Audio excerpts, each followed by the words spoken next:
In this Dragon's Dogma 2 video, we're going to be talking about the planned updates coming for Dragon's Dogma 2. Capcom just recently released a list of things they're going to be working on in a recent tweet, and I'm going to be going through some of those in this video. This was not a planned video. This was kind of spur of the moment.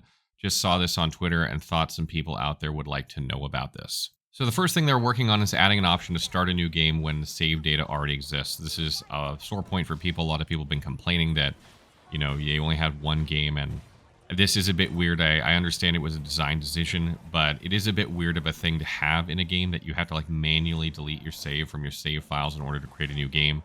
So they are working on addressing that. That should fix one of the major criticisms that people have been giving this game over the last few days or so. The next thing they're adding is they are changing the number of Art of Metamorphosis items in the Pawns Guild store from 2 to 99. This would allow you to change the appearance of your character. So previously you would only be able to do this twice. Now you can do it, without buying items from the store.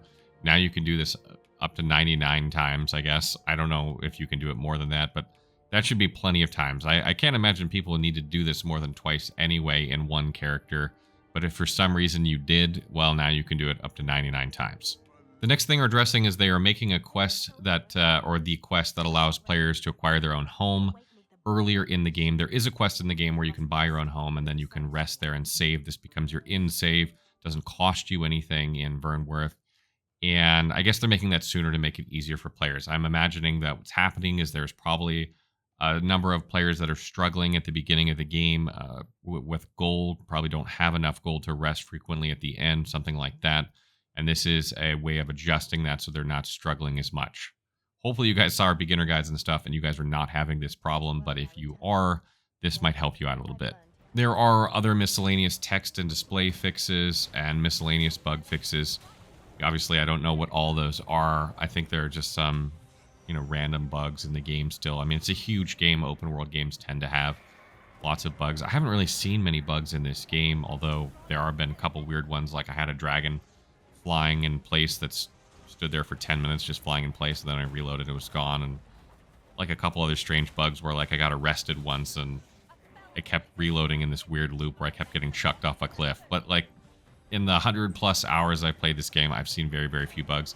But those are addressing those, so that's good. And that's on all platforms, those changes that I just mentioned. On to PlayStation 5 and Xbox, they're adding the option to switch motion blur on and off and ray tracing on and off. And I'm expecting that to just make your experience better, allowing you to have some customization options.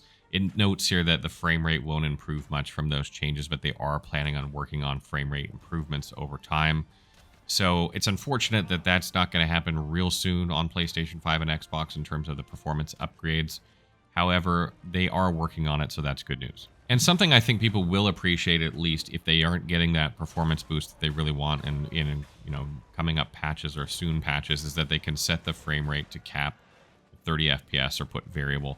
I know one of the big complaints that I have when you have variable frame rate is that sometimes you get spikes and slowdowns and spikes and slowdowns. And it can be kind of jarring when that happens. And sometimes, even if it's 30 FPS, it's better having a strict, stable frame rate so that you don't have those jarring moments as much. And I know people have been, asking for this and saying well, if it's going to be, between 30 to 50 FPS anyway, I'd rather it wasn't jumping all over the place. So, I assume that will give you that steadiness that you want, or at least have the option to have it. You can see if that improves for you. And then on Steam, they just noted that they're improving the quality when DLSS Super Resolution is enabled. I don't know exactly what that's going to do. I'm assuming that will not only make the picture look better, but also improve performance a little bit. I'm not 100% sure how that's going to improve it, but I'm hoping that it will. And then lastly, they're fixing an issue where models appear low quality under some specific settings. I haven't had a problem with that. I don't know exactly what that's referring to. I guess that's good. It's getting fixed.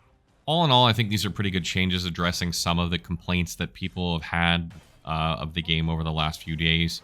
Obviously, I think we all knew that the saved game situation was going to get patched. I don't think anyone thought that was going to stand, because that's kind of a weird deal, just having to manually delete. I can't remember the last time I had to do that in the game. And then the Art of Metamorphosis getting up to 99, I think, is just to appease people that are complaining about, store items, etc. I don't think there's really that many people out there that wanted to change the appearance or something about their character more than twice on one character after they went through character customization already. But now that there's 99 there, I guess people can stop complaining about that once that's out. Obviously, I think the big thing here that we'd all really like to see happen is the performance of the game improve. That's the biggest issue that I foresee with this game. I think that's what people should really be focusing on, the performance. It does look like they are making some improvements, even though they're very mild here. I wouldn't expect to see much coming from this, but they are aware of it. And hopefully over time, the performance of the game improves. And I don't know what to say about it. The game really shouldn't have launched in a state where the performance was the way it was. It has not ruined the game for me. I want to reiterate that. It is not great, the performance, but it hasn't ruined the game. The game is still really fun. I'm still really enjoying it. The more I play Dragon's Dogma 2, the more I really enjoy the game. And there's just so much to explore and discover. So I hope you guys out there are enjoying it too, and you're happy to see that some positive changes are coming to the game. So what do you guys make of this? Are you guys happy that there's some changes coming, or did you wish to see more in their first updates of this game? What are you most looking forward to? Is there anything else they should be working on that they don't know they should be working on? Let me know in the comments below.